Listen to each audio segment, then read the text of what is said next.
오늘 아침에 저희들이 마태복음 6장을 읽었습니다.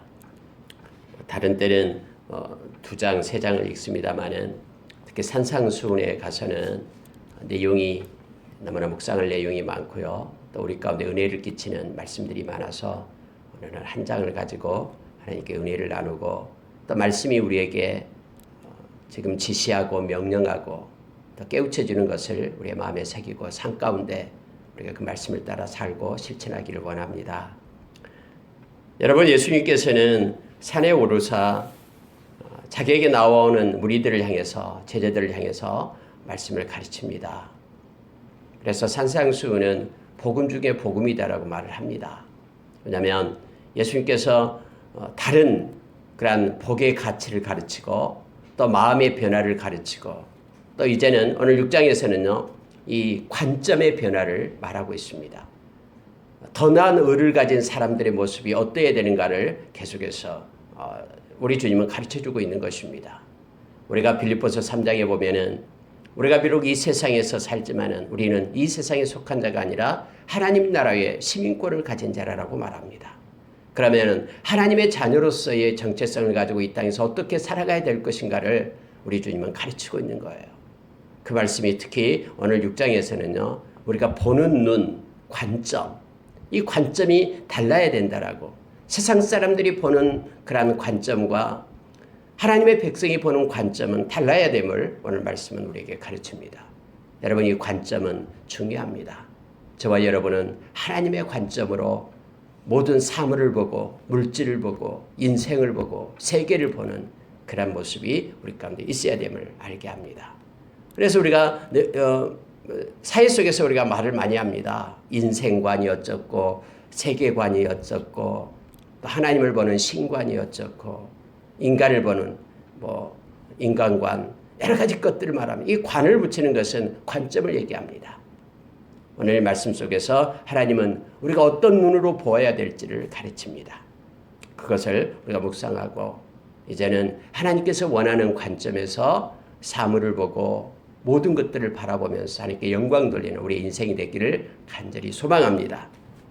특히 여러분요 6장 중에서 이렇게 말합니다. 22절 보면은 눈은 몸의 등불이니 그러므로 내 눈이 상하면 온몸이 밝을 것이요 눈이 나쁘면 온몸이 어두울 것이니 그러므로 내게 있는 빛이 어두면 그 어둠이 얼마나 더하겠느냐 해서 눈에 대해서 얘기하는 거예요.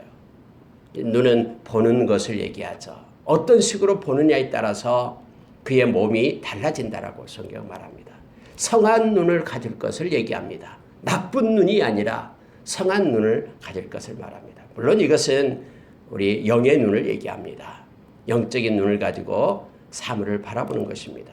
육적인 눈으로만 우리는 살아가는 자들이 아니죠. 이 영적인 눈이 곧 믿음이다라고 얘기합니다.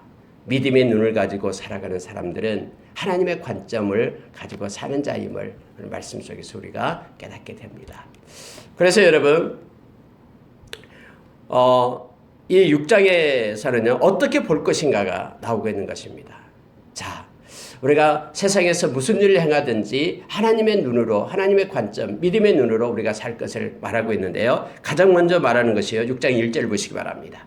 사람에게 보이려고 그들 앞에서 너희 의를 행하지 않도록 주의하라. 그리하지 아니하면 하늘에 계신 너희 아버지께 상을 받지 못하느니라. 이렇게 성경은 이렇게 시작을 합니다.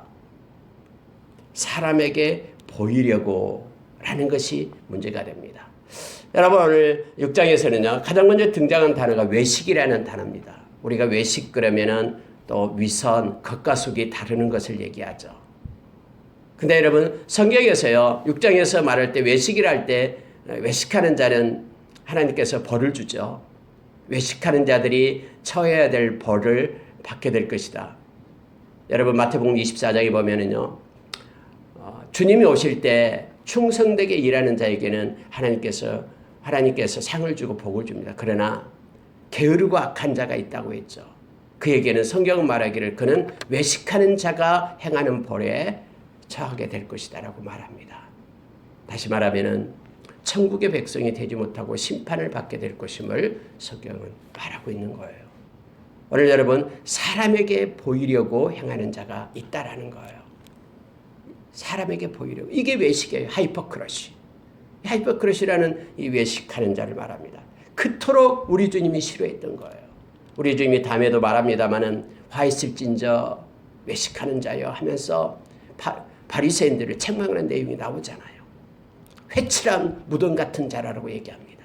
겉은 번지르하게 이렇게 막 돌로 쌓고 아름답게 하지만은 그 속에 무덤 속에는 썩어 그 더러운 뼈들이 가득해 있는 그런 외식한 자의 모습을 나타내고 있는 것입니다. 오늘 우리 주님께서는요, 가장 1차적으로 사람을 두려워하고 사람에게 보이려고 행한 모든 행동은 외식이다라고 정의합니다. 오늘 우리들이 이 땅을 살아갈 때, 믿음 생활할 때도 마찬가지예요. 사람을 의식하면서요, 사람에게 보이려고 했다는 것은 우리는 접어야 됩니다. 우리는 하나님 앞에 서 있는 존재입니다. 사람이 뭐라고 하든 하나님의 말씀이 아니면은 우리는 멈춰 서야 됩니다. 성경의 잠언서 29장 25절에서 사람을 두려워하면은 올무에 걸린다고 했습니다. 그러나 하나님을 의지하는 자는 안전하다라고 말합니다. 그러니까 두려워하다, 사람에게 보이려고 하고 두려워하고 그거다고요. 하나님을 의지하고 하는 것은 병렬구조입니다. 다시 말하면은 하나님을 두려워하는 자는 안전하고요. 이 두려워함이 곧 하나님의 경외함이죠. 하나님을 의지하는 자는 안전하고요. 그러나 사람을 의지하고 사람을 두려워하는 것, 이것은 똑같은 의미입니다. 그들은 올무에 걸리게 될 것이다라고 말합니다. 오늘 주님께서는 외식에 대해서 말하는데 외식하는 자는 절대로 상이 없다라고 말합니다. 이미 그들은 사람들에게서 얻었다라는 거예요. 사람에게 보이려고 했기 때문에 사람들이 그들에게 상을 줄 거다라는 거예요. 하나님 앞에 보이려고 하지 않았기 때문에 하나님의 상을 얻지 못한다라는 겁니다. 다시 말하면은 모든 일에 있어서 그 내면적 동기를 지금 하나님은 묻고 있는 것입니다. 똑같은 일을 행해도요, 내면적 동기가 뭐냐에 따라서 달라진다라는 거예요. 여러분, 우리가 마태복음 24장에 보면은 마지막 때에 그 성경이 이렇게 말하죠. 두 남자가 밭에 가서 일하는데 한 사람은 데려감을 당하고 한 사람은 남겨짐을 받는다. 두 여자가 맷돌질을 하고 있는데 한 사람은 데려가고 한 사람은 남는다. 똑같은 일을 하고 있어도요, 한 사람은 데려가고 한 사람은 남는다. 이게 갈라지는 거예요. 내면적 동기가 다르기 때문에 그렇습니다. 똑같은 일을 하는데도요, 그 똑같은 일 속에 하나님은 내적인 마음을 성찰하고 우리의 중심을 보시기 때문에 그게 달라지는 거예요. 그래서 속과 겉이 다른 모습이 바로 하이퍼크러시 외식임을 오늘 이렇게 가르쳐주고 있습니다. 하나님의 눈이 다르다라는 거예요. 하나님의 눈은 사람이 보는 눈과 다르고, 하나님은 그래서 하나님의 백성은 하나님의 관점, 하나님의 눈을 가지고 살아야 됨을 말해주고 있습니다. 그 눈이 상하면 그는 온몸이 밝을 것이고 나쁘면은 온몸이 어둠 속에 있게 될 것이다 라고 말합니다. 온몸은 우리의 인생을 나타내죠. 자, 여러분 다시 한번 보겠습니다. 그래서 나타나는 게 뭐냐면요, 구제, 기도, 금식, 이렇게 예를 들어서 지금 말하고 있는 거예요. 예수님께서요. 자, 2절을 보시기 바랍니다. 그러므로 구제할 때에 외식하는 자가 사람에게 영광을 받으려고 회당과 거리에 사는 것 같이 너희 앞에 나팔을 불지 말라. 진실로 너희에게 이르노니 그들은 자기 상을 이미 받았느니라. 나는 구제할 때 오른손이 하는 이것을 왼손이 모르게 하며 내 구제함을 은밀하게 하라. 은밀한 중에 보시는 너희 아버지께서 갚으시리라. 성경은 구제에 대해서 말합니다. 여러분, 예수님께서 부자 청년을 만나잖아요. 부자 청년이 막 예수님 쫓아봐요. 그래서 말합니다. 선생님, 어떻게 하여 영생을 얻을 수 있습니까? 라고 묻습니다. 그랬더니 예수님께서 가만히 보시고요, 십계명을 얘기합니다. 다 지켰습니다. 어려서부터 다 지켰어요. 또 뭐가 필요합니까? 주님께서는 그를 보고 말합니다. 너의 소유를 팔아 가난한 자들에게 나눠줘라. 그리고 와서 나를 쫓으라 라고 말합니다. 그때 이 부자 청년은 딱 막힌 거예요. 그래서 근심하며 돌아갔다라고 성경은 말하고 있습니다. 여러분, 그런데 예수님께서 그 부자 청년에게 하는 말이 있습니다. 가난한 자들에게 나눠주면 하늘에서 너에게 보화가 있을 것이다 라고 얘기합니다. 하늘의 보화를 쌓는 것이 구제임을 성경은 가르쳐줘요. 우리 주님은 그렇게 가르쳐준 것입니다. 그래서 우리 주님께서는 마태복음 25장에서 세 가지 비유가 나오는데 마지막 비유, 심판의 비유가 나올 때예요. 말하죠. 한 떼는 오른쪽에 세우고 양떼들, 한쪽은 염소떼는 왼쪽에 세우면서 오른쪽에 있는 창세로부터 예비한 그러한 하나님의 나라에 들어가라라고, 하나님의 복을 받을 자라라고 말을 합니다. 그러면서 우리 주님 말씀하실 때 배고플 때 먹을 걸 주었고, 목마를 때 마실 걸 주었고, 옥에 갇혔을 때 찾아보았고, 병들었을 때 돌봤고 하면서 나그네 됐을 때 돌봐줬고, 이 모든 것들을 말하고 있는 거예요. 언제 우리가 그랬습니까? 지극히 작은 자에게, 내게 속한 작은 자에게 한 것이고 내게 한 것이다라고 말을 하죠. 여러분, 이 모든 것들이요, 오늘 이 구제와 연관이 됩니다. 하나님 나라의 보화를 쌓는 것, 성경에서 말하는 것이 구제에 있다라고 말합니다. 우리가 이제 오늘 또 주기도문은 조금 이따 보겠습니다만은 거기에도 여러분 동의합니다. 일용할 양식을 달라고 얘기하죠. 근데 여러분, 일용할 양식 그 앞에 붙어 있는 단어가 뭐냐면요, 이거예요. 오늘 우리에게 일용할 양식을 주시옵고, 이렇게 돼 있죠. 우리에게 일용할 양식을 달라고 얘기합니다. 나에게 일용할 양식을 달라는 것이 아니라 우리에게, 하나님이 나에게 주는 것은 우리에게 주는 것을 얘기합니다. 하나님의 영광을 위하여, 또 우리 자신을 위하여, 우리의 이웃 그들을 위하여 하나님은 우리에게 허락해 준다라는 거예요. 우리에게. 다시 말하면은 우리가 이 세상에서 받은 것은 가지고 가지 못합니다. 하나님 나라에. 그러나 이 세상에서 베푼 것은, 구제한 것은 하나님의 나라에 가져가요. 왜냐하면 하나님 나라에 보화로 쌓여 있기 때문에요. 그래서 여러분, 이 구제는 좋은 것입니다. 그러나 중요한 게 있습니다. 구제할 때 외식하게 되면은, 사람에게 영광을 얻으려고, 사람에게 보이려고 나팔을 불게 되면은 이미 하나님 나라에서 줄 상이 없다라는 거예요. 하나님이 너에게 줄 상이 없다라고 말합니다. 어젯밤에도 말씀을 나눴습니다마는 요한계시록 22장 12절에 보면은 우리 주님이 지금 오고 계십니다. 근데 그의 손에는 우리에게 줄, 행위대로 갚아줄 상을 가지고 오신다라고 성경은 말합니다. 그 줄 상을 줄 상이 없다라고 지금 말하고 있는 것입니다. 누구에게요? 외식하는 자에게요. 그래서 여러분, 우리가 가장 좋고 아름다운 일을 행할수록 우리는 온전히 하나님께만 영광을 돌리는 삶을 살아야 됩니다. 외식하면서 사람에게 보이려고 하게 될 때는요, 끝까지 가지 못합니다. 주님 앞에 봉사할 때도 마찬가지예요. 사람에게 보이려고 하기 시작하면은요, 사람이 알아주지 않으면 서운합니다. 내가 이렇게 열심히 하는데 왜 나를 몰라주지? 그러나 사람이 알아주든 알아주지 않든 우리 하나님께 하나님만 인정하면 족하리. 하나님 알고 하나님 만날 때에 주님이 주신 상 바라보면서 가면요, 혼자 있을 때도 즐겁고요, 은밀한 중에 행할 때도 기쁩니다. 하나님과의 비밀을 가지고 있는 거예요. 저와 여러분이 이러한 하나님의 눈을 의식하고 하나님의 관점으로 살기를 원합니다. 이 하나님의 눈을 갖게끔 하는 것은 말씀입니다. 언제나 말씀은 하나님의 뜻을 우리에게 보여주기 때문에요, 예리합니다. 그래서 우리가 히브리서 4장 12절의 말씀처럼요, 우리의 마음과 생각을 감찰합니다. 그래서 말씀의 거룩 앞에 잘못되었을 때면 우리의 마음을 고쳐서 하나님 앞에 서도록 그렇게 합니다. 히브리서 12장에서 그래서 하나님은 우리를 책망하는 거예요. 어떻게? 거룩하게 하기 위해. 거룩하다라는 것은요, 하나님 편으로, 하나님 관점으로, 하나님 눈을 갖게끔 하는 것을 얘기합니다. 세상이 추구하는 가치 추구가 아니라 하나님께서 원하는 것으로 우리를 바꾸게끔 우리를 하나님은 책망한다라고 말합니다. 하나님의 의를 따라서, 하나님의 평강을 따라서 살도록 하나님은 우리를 이끌고 계심을 알게 합니다. 오늘 말씀도 동일합니다. 그래서 은밀한 중에 계시는 우리 하나님을, 은밀한 중에 보시는 우리 하나님을 우리가 기억하는 삶을 살기를 원합니다. 두 번째로 여러분 말하고 있는 것이 뭐냐면 기도예요. 기도. 5절에 보니까 또 너희가 기도할 때에 외식하는 자와 같이 하지 말라. 그들은 사람에게 보이려고 회당과 큰 거리 여기에 서서 기도하기를 좋아하느니라. 내가 진실로 너희에게 이르노니 그들은 자기 상을 이미 받았느니라. 여러분, 기도에가 상이 있다라고 말합니다. 우리가 예수 그리스도의 이름으로 기도할 때에 하나님의 영광을 받으시거든요.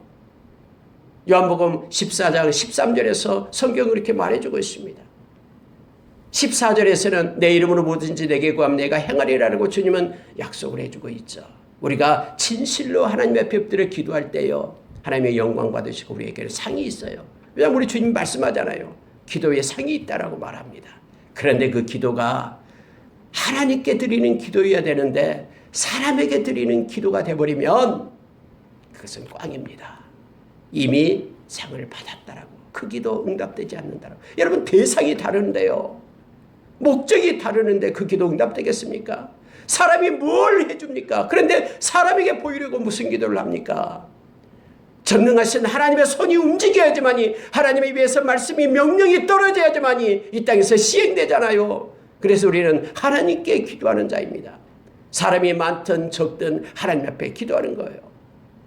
때로는 물론 많은 사람들 가운데서 막 함께 기도하면은 막 기도가 잘 된다라고 말을 합니다. 그런데 그것도 경계해야 됩니다. 우리는 분위기 속에서 우리의 기분으로 기도한 거 아니잖아요. 살아계신 하나님 앞에 우리는 우리의 마음을 쏟고, 사람이 보든 보지 않든 큰 소리로 하든 적은 소리로 하든 하나님 앞에 간절함으로 우리는 나아가서 기도하는 거예요. 어떤 사람이 큰 소리로 기도하면 야, 저 사람은 굉장히 간절한가 보다. 이것도 편견입니다. 하나님은 우리의 마음의 묵상을 들으신다고 했습니다. 하나님은 조용히 기도하든 묵상으로 하든 간절히 부르짖든, 에베소서 33장 3절의 말씀처럼 너는 내게 부르짖으라 하면서 울면서 하나님 앞에 부르짖든, 우리가 진실되게 하나님 앞에 기도하는 것은 하나님이 다 들으십니다. 우리가 이미 보았듯이 요한계시록 5장 3절에서 5장 8절에서, 그리고 우리가 잘 알고 있는 요한계시록 8장 3절 4절에서 성도들의 기도가 하나님의 보좌에 향기가 되어 올라간다라고 말합니다. 땅에 떨어짐 없이 다 하나님께로 올라가요. 누구 어떤 기도에? 하나님을 향해서 하는 기도에. 사람에게 잘 보이려고 밑에 이방인처럼 중언부언하면서 막 하는 기도는 하나님께서 이미 너희는 상을 받았다, 내가 줄 것이 없다라고 말씀하고 있는 걸 말합니다. 여러분, 첫째 구제에 대해서 말하고요, 그 다음에 기도에 대해서 말씀을 합니다. 그러니 너희는 골방 기도를 하라라고 얘기합니다. 성경은 6절에 이렇게 말하죠. 너는 기도할 때에 내 골방에 들어가 문을 닫고 은밀한 중에 계신 내 아버지께 기도하라. 은밀한 중에 보시는 내 아버지께서 갚으시리라 라고 말합니다. 여러분, 참된 기도는 우리의 혀에 달려있는 게 아니에요. 참된 기도는 우리의 마음에 달려 있습니다. 그렇다고 해서 여러분, 이 교회 와서 기도하지 말라 이게 아니에요. 내용의 핵심은 뭐냐면 외식하지 말라라는 거예요. 골방은 사람들이 없잖아요. 안 보이니까. 그래서 골방 기도를 지금 말하고 있는 거예요. 어떤 사람은 이것 때문에 나는 골방에 들어가서 기도하고 사람들 앞에서는 기도하지 않는다. 이게 아니에요. 사람이 있든 없든 사람을 의식하지 말고 하나님을 향하여 기도하라라고 성경은 지금 말해주고 있는 것입니다. 그러면서 여러분 8절에 보시기 바랍니다. 기도할 때에 7절에요. 기도할 때 이방인과 같이 중언부언하지 말라. 그들은 말을 많이 하여야 들으실 줄 생각하느니라. 이 생각이 잘못됐다라는 거죠. 마음을 우리 하나님은 감찰하고 마음으로 드리는, 입만 드리는 것에서 말을 많이 하여야 하나님은 그 기도 들은다. 그게 아니다라는 거예요. 8절에서 이렇게 말합니다. 그러므로 그들을 본받지 말라. 구하기 전에 너희에게 있어야 할 것을 하나님 너희 아버지께서 아시느니라. 하나님은 다 알고 계시죠. 전지하신 하나님이셔요. 그럼에도 불구하고 우리가 성경은 에스겔서 36장의 말씀처럼 너희가 기도해야 될지니라라고 주님은 말씀합니다. 주님의 말씀에 우리는 순종하며 하나님 앞에 나아가 기도합니다. 예수님께서는 누가복음 18장에서 기도하는 법을 또한 가르쳐줍니다. 불의한 재판관에게 나아가서 매일매일 긍휼을 베풀어달라고 말하는, 나의 이 송사를 관할해달라고, 처리해달라고 요구하는 그러한 가부의 그러한 모습을 통해서 기도는 이렇게 항상 해야 된다라고 주님은 가르치고 있는 거예요. 그러면서 말하기를 그러나 마지막 때에 그 믿음을 보겠느냐라고 주님이 말하는 거예요. 그래서 여러분요, 기도는요 믿음으로 하는 기도예요. 믿음이 없이는 기도를 못해요. 살아계신 하나님을 인정하지 않는 사람은 어떻게 하나님 앞에 와서 기도할 수 있습니까? 그래서 여러분, 기도의 문제는요 믿음의 문제가 되는 겁니다. 믿음으로 끝까지 같이 기도하라라고 성경은 말해주고 있습니다. 하나님을 향하여 그 믿음을 갖지 않고 하나님의 살아계신 하나님을 향하지 않을 때에는 기도는 외식하는 기도가 됨을 알게 하고요. 이것은 하나님께 상달되지 않고 이미 사람들에게 그렇게 상을 받았다라고 말하고 있습니다. 여러분, 그러면 여기에서요 우리가 하나 기억해야 될 것이 있습니다. 그러면은 기도하기 전에 하나님이 우리의 필요를 다 아신다면 우리는 왜 기도하는가? 이렇게 질문하는 사람들이 있습니다. 여러분, 기도는 하나님이 모르는 어떤 사실을 알려주는 일이 기도가 아닙니다. 하나님이 모르기 때문에 내가 하나님께 가르쳐 드릴게요 하면서 하나님께 드리는 것은 그게 기도가 아니에요. 하나님은 다 알고 계세요. 전능하신 하나님, 전지하신 하나님에 대해 모를 리가 있습니까? 그러면 여러분, 기도라는 건 무엇입니까? 기도란 단지 우리가 원하는 바를 얻고자 하는 것이 아닙니다. 기도란 하나님과 우리의 관계를 성숙하게 만드는 거예요. 그래서 기도는요 권리예요. 권리. 의무가 아니라요. 우리가 기도하면 기도할수록요 하나님과 우리의 관계가 더 성숙해집니다. 이것과 똑같아요. 우리가 친구는요 만나면 만날수록 친구와 더 친해지잖아요. 마찬가지로 우리는 하나님 앞에 나와서 우리의 마음을 쏟고 하나님의 위로를 받고 이런 관계적인 그 깊이를 기도가 더해주는 거예요. 여러분, 기도는요 어떤 상황보다는, 그래서 기도하는 자는요 자기 자신이 변하기 시작합니다. 우리가 기도할 때요 너무나 힘들고 지쳐있고 막 고통스럽잖아요. 그런데 우리가 기도하고 하나님 앞에 나가서 울부짖고 그러면요 때로는 상황은 그대로 있어요. 근데 우리의 마음은 완전히 변화돼 버리는 거예요. 그래서 하나도 염려가 안 되고요. 근심 걱정이 없어지고요. 주님이 주신 평안과 위로를 얻게 되는 거예요. 왜냐하면 우리 주님을 만나기 때문에 그래요. 기도는 그래서 주님과의 관계가 성숙시키고 주님을 만나는 거예요. 주님의 마음을 받는 것이 기도임을 성경은 우리에게 말해주고 있습니다. 뿐만 아니라 우리 자신이 변화되고 기도하는 자에게는요 하나님의 뜻에 우리의 뜻을 맞추게 되는 거예요. 기도하면은요 우리가 주장하는 거, 우리가 고집하는 거, 우리의 뜻이요 하나님의 뜻으로 바꿔져요. 그러나 기도할 때마다 하나님의 마음과 하나님의 뜻을 우리가 받게 되기 때문에 우리는 하나님의 뜻을 가지고 살아가게 되는 것이에요. 기도는요 막 우리의 주장을 하나님께 막 퍼붓는 게 아니에요. 기도는 하나님의 뜻을 알기를 원하는 것이 기도가 되는 거예요. 여러분, 우리가 잘 아는 디모데전서 2장 1절에 보면은 우리가 하나님 앞에 기도할 때 네 가지를 얘기하잖아요. 간구와 기도와 도구와 감사를 얘기합니다. 여러분, 기도를 통해서 하나님께 많이 감사하시기 바랍니다. 그분께 영광을 올리는 기도를 드리시기 바랍니다. 존귀하신 그분께 보좌이시고 우리의 소망이고 생수의 근원 되시고 우리의 찬송이 되시는 그분께 우리의 힘이고 능력이고 부고 지혜이며 존귀고 영광 찬송이 되고 우리 계시록에서 많은 그런 천사들이 그렇게 하나님께 올렸듯이 권능이며 감사이신 그 하나님께 그렇게 우리는 감사하며 높여야 됩니다. 이 기도가 있어야 돼요. 뿐만 아니라 우리가 기도라 얘기할 때 이것은 하나님의 뜻을 우리가 발견하고 하나님의 마음을 깨닫게 되는 거예요. 하나님, 저는 알지 못합니다. 그러나 이러한 일이 왜 나에게 일어납니까? 하나님의 심심해서 장난삼아 하시는 분이 아닌데 왜 이런 일이 나에게 줍니까? 하면서 하나님의 뜻을 묻는 거예요. 그리고 또한 하나님의 마음을 가지고 중보의 기도를 합니다. 나라를 위해서, 교회를 위해서, 자녀를 위해서, 또 선교를 위해서, 열방의 선교사들을 위해서 하나님께서 이끄시는 대로 이렇게 중보 기도자임을, 이게 도구입니다. 그래 바울사도는 가는 곳곳마다 말했습니다. 나를 위하여 기도해달라. 중보 기도를 요청하는 거예요. 기도의 동역자를 세우는 거예요. 하나님의 말씀이 힘있게 증거되도록 그렇게 기도를 요청하잖아요. 에베소서 6장 18절 이하에서 그렇고요. 로마서에서도 나타나고요. 데살로니가 전서에도 나타나고요. 모든 교회에게 자기를 위하여 기도해달라고 요청을 하는 거예요. 그래서 여러분, 기도는요 간구만 있는 게 아닙니다. 물론 하나님이 우리 아버지 되시니까 우리 하나님 앞에 우리의 마음을 쏟고 우리가 간구하자. 하나님 이것도 주시고 이것도 필요합니다 하면서 간구도 합니다.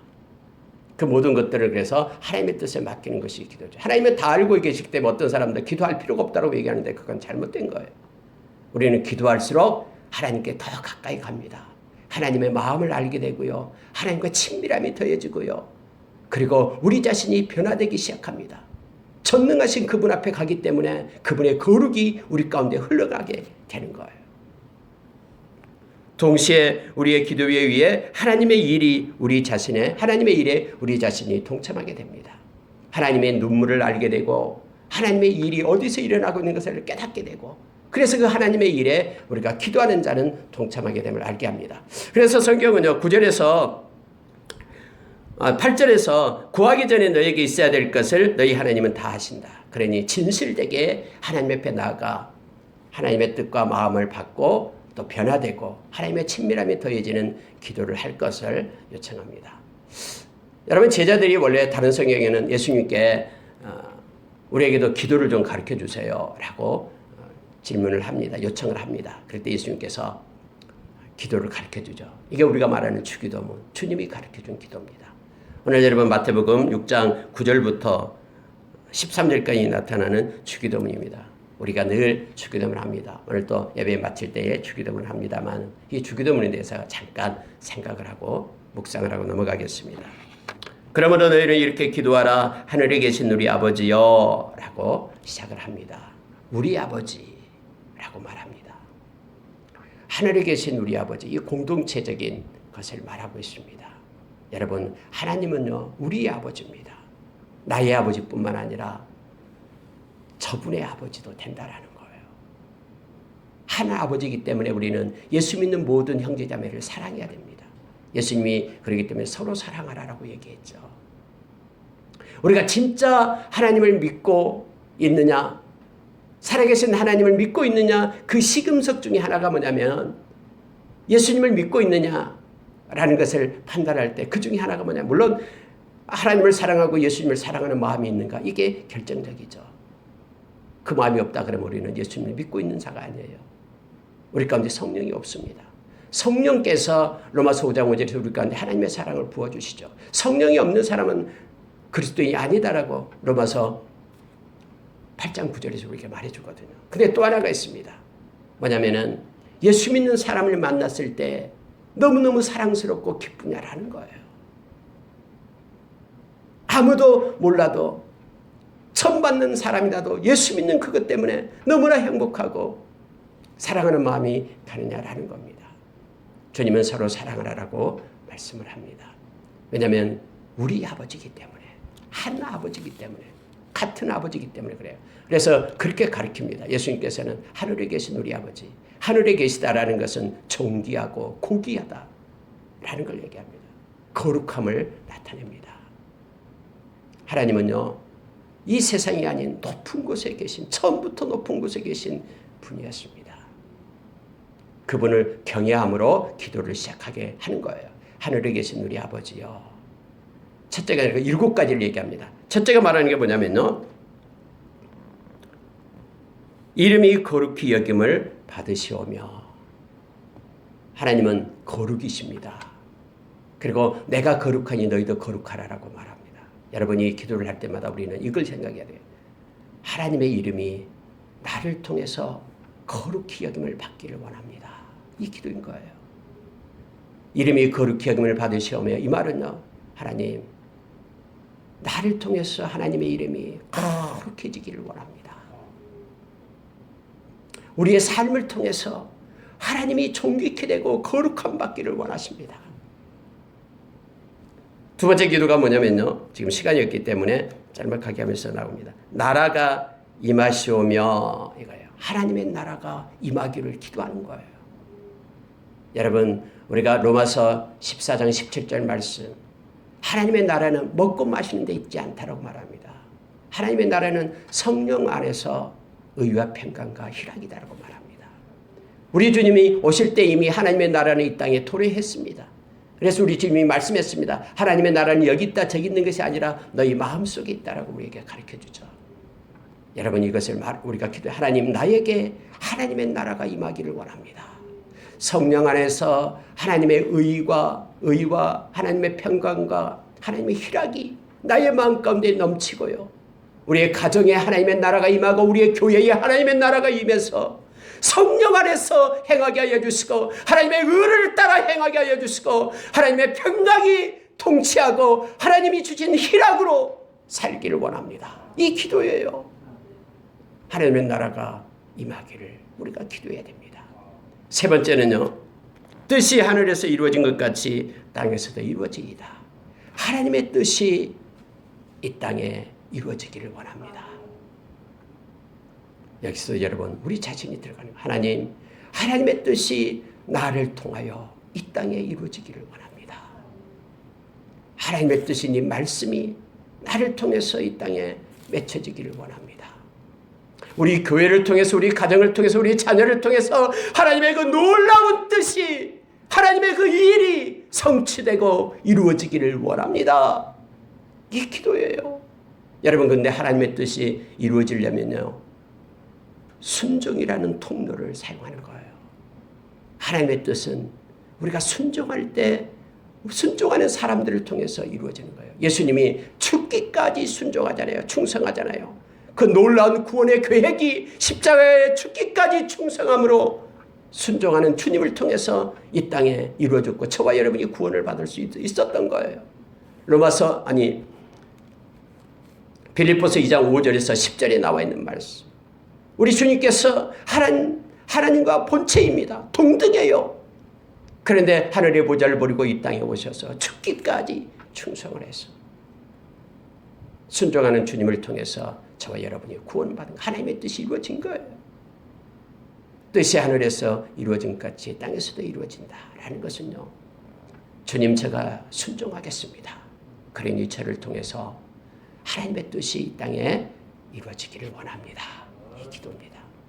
네 번째 기도는 우리에게 일용할 양식을 달라라고 기도하죠. 11절입니다. 오늘 우리에게 일용할 양식을 주시옵고 아까 서두에 말씀했습니다마는 오늘 우리에게 일용할 양식을 얘기합니다. 여러분 우리 주님은 우리에게요 일용할 양식을 지금 공급하고 계십니다. 하루 먹을 양식이 있으면은 그것 가지고 하나님께 기뻐하고 감사해야 되는데 사람의 욕심은 끝이 없죠. 1년 먹을 양식이 있어도 부족하다고 하고 10년 먹을 양식이 있어도 부족하다고 합니다. 만나가 하늘에서 내릴 때요. 절대로 이틀치 걷지 말라고 있습니다. 하루치를 걷는 거예요. 그리고 다음 날 또 하루치를 걷습니다. 주일날만 안식일날만 이틀치를 걷게 되었죠. 여러분 하나님께서는요. 하루하루 우리를 이끌고 계셔요. 1년 뒤에 그 근심 염려를 끄집어 와서 걱정하지 마십시오. 오늘 6장 34절에서 말하잖아요. 내일 염려는 내일이 할 것이다 라고 말하는 거예요. 우리는 너무나 염려하기에 습관화되어 있습니다. 습관이 되어 있어요. 염려 걱정하는 거예요. 그래서 막 오늘 하루 하나님께서 주신 것에 대해서 감사하고 기뻐해야 되는데 내일 것을 끄집어 와서 오늘 염려하고 내일은 또 모레 것 끄집어 와서 1년 후 것 끄집어 와서 10년 후 것 끄집어 와서 계속해서 걱정하고 염려 이런 습관이 되어 있어요. 악한 자가 다 주는 것입니다. 여러분 일용할 양식을 달라라고 기도하라라고 말합니다. 그런데 아까도 얘기했듯이 우리에게입니다. 하나님 우리에게 공급하는 것은요. 우리만 먹고 치우는 것이 아니에요. 우리에게 공급한 모든 재능 우리에게 공급했던 하나님 주신 모든 것들 이것은 하나님의 영광을 위하여 뿐만 아니라 이웃을 섬기는데 사용하라고 주신 것입니다. 다 하나님 앞에 섰을 때 결산해야 됩니다. 우리 것이 아니에요. 우리가 가진 물질도 재능도 그 모든 것들도 우리 주님이 공급한 거예요. 우리에게 일용할 양식을 달라라고 고백하는 기도하는 내용 속에는 하나님이 내게 주신 것 가지고 하나님의 영광을 위하여 그리고 이웃을 섬기는 데 사용하고 물론 내 자신이 먹고 또 사는 것에도 사용되는 거죠. 우리에게 일용할 양식을 달라고 기도하고 있다는 것을 우리가 기억하기를 원합니다. 주님이 그렇게 가르쳐줬습니다. 여기까지 4가지고요. 5가지 보시기 바랍니다. 자 12절에 보십시오. 우리에게 죄 지은 자를 사하여 준 것 같이 우리의 죄를 사하여 주시옵고. 여러분 주기도문 중에서요. 이 말씀 너무너무나 어렵잖아요. 용서를 말하고 있습니다. 그런데 성경은요. 주님 우리를 용서해 주십시오. 그러면은 우리가 우리에게 그 잘못한 사람들 용서하겠습니다. 이게 아니에요. 오늘 주기도문에 이렇게 말합니다. 하나님, 내가 용서해 주겠습니다. 그러니 나의 죄를 용서해 주십시오. 지금 이 내용이잖아요. 여러분, 용서는 중요합니다. 그래서 주기도문 끝나고 나서 다시 용서에 대한 것을 말합니다. 용서는요, 내 자신을 해방시키는 것입니다. 누군가가 원통함이 나의 마음속에 있다 그러면요, 이건 쓴뿌리를 가지고 있는 거예요. 그러면은 내가 힘들어요. 내가 자유롭지 못한 거예요. 하나님께서 이 말씀을 지금 우리 주님 우리에게 가르치는 이유는요, 용서하는 자는 그것으로부터 풀려나서 해방, 자유가 있게 됩니다. 그러나 용서하지 않고 그것을 마음속에 간직하고 원통함을 품고 있는 자는 그 원통함이 그의 삶을 지배하고 있는 거예요. 그래서 참된 자유를 누리지 못합니다. 여러분 혹시 힘들고 지칩니까? 우리 마음의 속을 살펴야 됩니다. 그리고 용서하지 못한 것, 온전히 용서하지 못한 거 있으면 하나님 앞에 회개하며 용서해야 됩니다. 때로는 마음으로 되지 않는다 할지라도 하나님 앞에 그걸 간구해야 됩니다. 하나님, 제가 도저히 용서가 안 됩니다. 그러나 주님이 마음을 변화시켜 주십시오. 바꿔주십시오. 용서할 수 있는 능력과 힘을 공급해 주십시오. 라고 하나님 앞에 맡기면서 용서하기를 원합니다. 다섯 번째가 용서에 대한 거예요.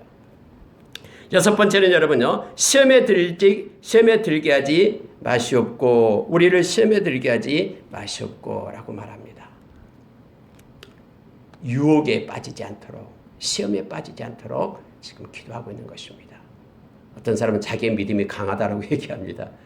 그래가지고 시험에 들 수 있는 것에도 이길 수 있다고 얘기합니다. 천만에요. 우리는 예수님의 능력, 힘 아니면은요, 이길 수 없어요. 아무것도 아니에요. 우리는 주님의 보호하심을 구하는 것입니다. 늘 언제나 구하는 것입니다. 그래서 여러분, 우리가 요한복음 8장 12절에서요, 예수님의 세상의 빛이다라고 말씀했잖아요. 어제 새벽에 우리가 말씀을 나눴듯이. 그러면은 예수님을 따르는 자가 중요합니다. 어둠에 거하지 않고 생명의 빛을 얻게 될 것이다라고 말하고 있죠. 예수님을 따르지 않으면요, 우리는 이길 수 있는 방법이 없어요. 어둠의 세력 앞에 우리는 무너져 내려요. 시험에 들지 않게 도와달라고 하나님께 요청하는 것입니다. 그리고 일곱 번째가요, 악에서 구하옵소서 이렇게 되어 있는데요. 다른 성경에는 악한 자에게서 구하옵소서 이렇게 말합니다. 세상에는요, 세상의 영이 있어요. 악한 자가 있어요. 그들로부터 구해달라고 요청합니다. 우리가 그들을 싸워서 이기고 그게 아니에요. 주님께서 함께 하심으로 우리가 이길 수 있는 것입니다. 그래서 악으로부터 구해달라고 우리가 이 기도를 합니다. 오늘 하루도 우리가 주기도문 할 때 이 의미를 생각하면서 기도하기를 원합니다. 나라와 영광과 권세와 영광이 아버지께 영원히 싸움나이다 라고 하나님께 영광을 돌리고 끝이 납니다. 근데 14절 15절을 보니까요, 너희가 사람의 잘못을 용서하면 너희 하늘 아버지께서도 너희 잘못을 용서하시려니와 너희가 사람의 잘못을 용서하지 아니하면 너희 아버지께서 너희 잘못을 용서하지 아니하시리라 라고 성경은 분명하게 긋습니다. 만약에요, 우리가 끝까지 용서하지 않겠다고 하면은 하나님께서 우리의 잘못을 용서하지 않겠답니다. 그래서 우리는 반드시 용서를 해야 됩니다. 믿는 자가 용서하는 것은 어렵지만은 그러나 반드시 해야 될 일임을 성경 말하고, 그렇지 않으면 우리가 용서함을 받지 못하기 때문에 성경은 명시하고 있음을 우리가 기억해야 됩니다. 그래서 늘 이걸 가지고 하나님 앞에 엎드려 기도하며 우리가 나가기를 바랍니다. 여러분, 금식에 대한 내용이 이제 나옵니다. 세 번째 나온 것이 금식이에요. 첫 번째는 구제, 기도, 금식. 여기에 하나님의 눈을 가질 걸, 하나님의 관점을 가질 것을 성경은 말해주고 있습니다. 여러분, 금식에 대한 내용이 나오는데요. 17절 보니까요, 너는 금식할 때 머리에 기름을 바르고 얼굴을 씻으라. 이 말은 뭐냐면 내가 금식합니다 하면서 사람들에게 알리지 말라라는 거예요. 이것도 외식을 얘기하고 있는 것이죠. 하나님 앞에, 금식은요, 하나님 앞에 나가서 하는 간절함이죠. 기도죠. 하나님께만 보이려고 하는 것임을 성경은 말해주고 있죠. 은밀한 중에 계신 하나님께서 그걸 보시고 갚아주리라 라고 말합니다. 여러분, 하나님은 우리가 금식하기를 원합니까? 이 문제에 대해서 우리가 생각해 봐야 됩니다. 금식을 할 때 여러분, 참된 금식을 하나님께서는 원하십니다. 예, 때로는 하나님의 금식을 하기를 원하시죠. 왜냐하면 그래서 구약에 금식하는 날도 있습니다. 1년에 한 번. 7월 달에 있는 날이 있잖아요. 속죄일, 대속죄일에. 그러면 여러분, 하나님은요, 참된 금식을 하기를 원하셔요. 내가 막 40일간, 예수님도 금식을 하셨죠. 40일간요. 내가 40일간 금식했다고 막 자랑하고 몇 번 금식했니? 이거 하나님은 절대 원하지 않습니다. 만약에 그걸 한다 그러면 그런 이미 상을 받았다. 외식하는 자다라고 성경 말하는 거예요. 하나님이 원하는 것은 참된 금식이에요. 그런데 여러분, 금식을 할 때 우리가 잘못 생각하는 사람들이 있어요. 우리가 금식함으로 뭐 하나님의 손을 비틀어 가지고 하나님으로부터 뭔가를 얻어내려고 생각하는 사람들이 있어요. 그거 금식 아닙니다. 참된 금식 아니에요. 내가 막 금식함으로 막 하나님을 쥐어짜 가지고 내가 원하는 것을 받아내려고, 그게 금식이라고 생각하는 사람들이 있어요. 그게 아니다라는 것을 기억해야 됩니다. 참된 금식은 하나님께 대한 내적인 의뢰를 얘기합니다. 그분의 뜻에 절대 순복하겠다라는 표현이에요. 나는 절대 하나님께서 허락하신 대로 나는 하겠습니다. 하나님에 대한 절대 신뢰, 절대적인 의뢰를 바로 금식으로 표현하는 겁니다. 내가 하나님께서 죽는 길에 세운다면 죽겠습니다. 하나님께서 이렇게 정해준 대로 내가 순종하겠습니다라는 표현이 금식의 모습임을 알게 합니다. 금식은 겸손과 순종의 행위여야 됩니다. 이것이 자랑이 되어서도 안 되고요. 또 이것이 나의 뭔가를 얻어내기 위하여 하나님을 압박하는 도구가 되어서도 안 됩니다. 우리가 때로 막 정치권에 있는 사람들이 단식을 하잖아요. 이것 관철되지 않으면 나 죽어버리겠다 하면서 단식을 하는데 대부분 다 단식하고 죽는 사람은 없습니다. 다 중간에 포기하고 다시 들어가고 하는데요. 그들은 뭔가 얻어내기 위해서 그렇게 하잖아요. 근데요, 하나님 앞에는 금식은 그게 아니에요. 하나님의 뜻에 맡깁니다. 철저하게 하나님을 신뢰합니다. 하면서 하나님 앞에 겸손과 순종을 보이는 것이 금식임을 말합니다. 내가 세상을 따라갔는데 이제는 세상에서 주는 것을 끊고 내가 하나님 앞에만 섭니다. 이게 금식입니다. 그걸 하나님의 처분을 받겠습니다라고 하나님 앞에 나가는 것이 금식임을 알게 합니다. 여러분, 19절부터 마지막 절까지는요, 한 가지에 대해서 얘기합니다. 물질에 대한 얘기를 합니다. 그래서 물질을 보는 관점을 하나님이 지금 말해주고 있는 것입니다. 너희를 위하여 보물을 땅에 쌓아두지 말라. 19절입니다. 거기는 좀과 동록이 해하며 도둑이 구멍을 뚫고 도둑질하느니라. 오직 너희를 위하여 보물을 하늘에 쌓아두라. 거기는 점이나 동록이 해하지 못하며 도둑이 구멍을 뚫지도 못하고 도둑질도 못하느니라. 하면서 내 보물이 있는 곳에 내 마음도 있느니라. 그러면서 눈에 대한 얘기를 합니다. 눈이 상하면 몸이 밝을 것이지만 눈이 나쁘면 몸은 어둡게 될 것이다.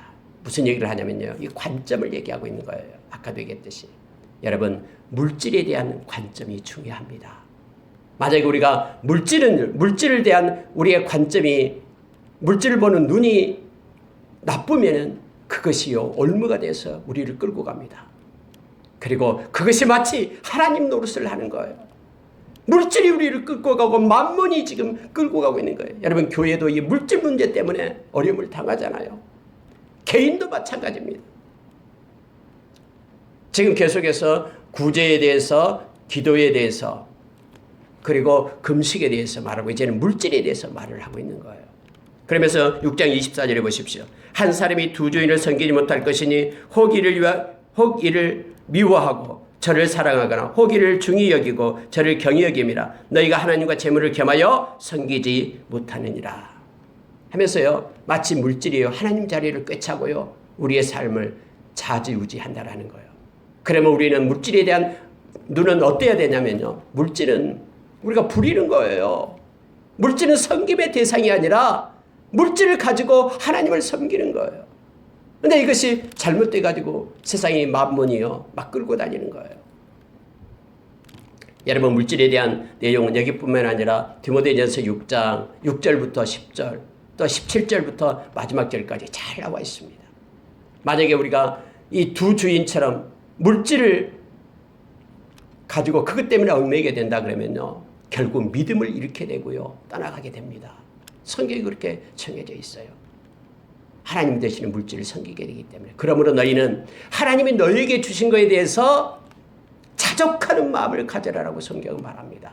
하나님이 주신 것에 대해서 감사의 마음, 자족하는 마음을 가지면요, 하나님께서 더 많은 물질을 우리에게 명령해서 우리로 하여금 그걸 가지고 하나님의 영광을 위하여 살게끔 공급하십니다. 그리고 성경에는 분명히 말합니다. 디모데전서 6장 17절 이하에서 너희는 소망이 없는 물질에 소망을 두지 말고 그 물질을 공급하시는 하나님께 소망을 두도록 그렇게 가르치라 라고 말합니다. 그래야지만이 그가 그것으로부터 생명을 얻는다라고 말합니다. 많은 주님이 주신 것 가지고 많은 선한 일을 하게끔 그렇게 가르치라라고 성경은 말해주고 있죠. 관점이 중요합니다. 그러면서 계속해서 성경은 가르치는데요, 목숨과 음식, 몸과 의복을 들어 얘기합니다. 목숨보다 음식이 중하지 않다. 몸보다 의복이 중하지 않다. 그래서 물질은 여기서 말하는 음식과 의복을 얘기합니다. 하나님께서 너에게 주신 목숨과 생명 그리고 몸, 이것이 더 중하고, 그러나 그 물질은 그것들을 보다 더 중하지 않다라는 거예요. 하나님이 공급하시고 하나님이 채워주신다라고 말합니다. 특히 하나님의 백성들에게는 하나님이 책임지겠다라고 말했습니다. 우리가 잘 아는 요한복음 6장 35절에서 나는 생명의 떡이다. 내게 오는 자는 결코 줄이지 않을 것이다. 나를 믿는 자는 영원히 목마르지 않을 것이다 라고 주님은 분명하게 약속을 했습니다. 이것은 영적인 것뿐만 아니라 육체적인, 물질적인 것도 포함이 되어 있음을 우리에게 말해주고 있습니다. 27절에 너희 중에 누가 염려함으로 키를 한 자나 더할 수 있겠느냐. 이것 때문에 염려하지 말라라는 거예요. 의복 때문에, 음식 때문에 염려하지 말라라고 얘기합니다. 30절에 보십시오. 오늘 있다가 내일 아궁이에 던져지는 들풀도 하나님이 이렇게 입히시거든 하물며 너희 일까 보냐. 믿음이 적은 자들아. 여러분께서 중요한 것을 예수님께서 우리에게 말씀해 줍니다. 믿음에 대한 얘기를 하면서 연관을 시키는 거예요.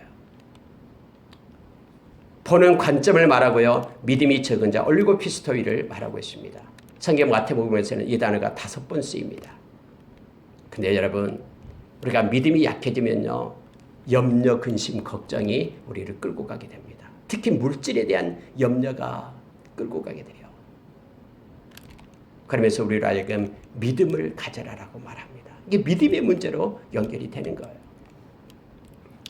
그리고 여러분, 우리가 잘 아는 마태복음 8장 26절에서는요, 믿음이 점점 없어지면 두려움 속에 있게 됩니다. 두려워. 막 백성들이 예수님의 제자들이 배를 타고 막 배가 파손될 때 막 두려워하잖아요. 예수님은 배에서 잠자고 계시고 예수님을 깨웁니다. 지금 우리가 죽게 되었습니다. 예수님이 일어나서 배를, 성경에서는요, 그 파도를 잔잔케 하는 것 대신에 제자들 향해서 먼저 얘기합니다. 왜 두려워하느냐? 믿음이 적은 자들아. 그리고 나서 파도를 잔잔케 합니다. 여러분, 믿음은요, 믿음이 약해질 때는 우리에게 두려움이 우리를 끌고 가요. 막 세상이 두렵고 앞으로 어떻게 될 건가 두렵고 모든 일이 두려워요. 마태복음 14장 31절에서는 의심에 대한 게 나옵니다.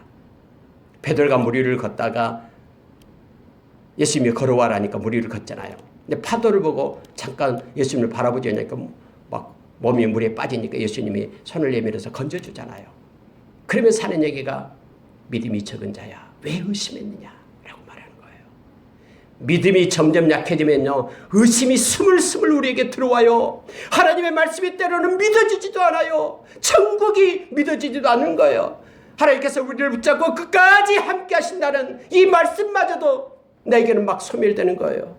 믿음의 문제입니다. 그래서 여러분, 믿음이 없이는요, 우리에게는 안식이 없어요. 어차피 이 세상에서는요, 패역한 세대이기 때문에 안식이 없습니다. 믿음의 깊이만큼 우리는 이 땅에서 안식을 누릴 수 있는 거예요. 믿음 안에서 안식을 누려. 그래서 이 세상에서 가장 존귀하고 보배로운 것이 믿음임을 알게 합니다. 마태복음 16장 8절에서는요. 우리가 잘 알고 있는 바리새인의 누룩에 대해서 얘기합니다. 누룩을 조심해라 하니까 그 제자들이 우리가 떡을 안 가져와서 그런가 보다. 그때 예수님 말하죠. 믿음이 적은 자들은 왜 깨닫지 못하느냐. 여러분, 하나님의 말씀의 깨달음의 문제도요, 믿음의 문제다라는 것을 알게 합니다. 믿음이 없어지게 될 때요, 하나님의 말씀을 아무리 읽어도 깨달음이 없어지는 거예요. 믿지 않으면 말씀을 깨닫지 못합니다. 또 마태복음 17장 20절은 변호사에서 내려왔을 때에 그 귀신 들린 아들을 제자들이 못 고치잖아요. 예수님이 고쳐주잖아요. 그때 제자들이 와서 예수님께 묻습니다. 왜 우리는 못 고쳤습니까? 그때 예수님이 말씀합니다. 내가 언제까지 너희와 함께 있어야 되냐? 이 믿음이 적은 자들아 하면서 믿음이 없이는 고칠 수 없다라고 얘기합니다. 밖으로 얘기하면 우리에게 믿음이 없을 때에 우리는 능력이 소멸됩니다. 우리가 이 세상에서 살아갈 수 있는 능력, 힘있게 예수님 이름이나 권세, 예수의 이름의 권세로 살아갈 수 있는 그 모든 것들도 믿음과 연관됨을 성경은 말합니다. 그래서 성경은 말합니다. 너희는 먼저 그의 나라와 의를 구하라. 그러면 이 모든 것들을 너희에게 채워주시겠다고 주님은 약속합니다. 이 말씀을 믿는 것이 믿음입니다. 믿음 안에서 우리에게 근심, 두려움, 의심, 그리고 깨달음, 무능력, 이 모든 것들이 다 소멸됩니다. 오늘 여러분, 하나님이 주신 믿음의 눈, 그 관점을 가지고 살기를 원합니다. 외식한 자가 아니라 겸손하게 하나님이 주신 능력으로 우리의 남은 생을 살아가는 저와 여러분 되기를 원합니다. 기도하겠습니다.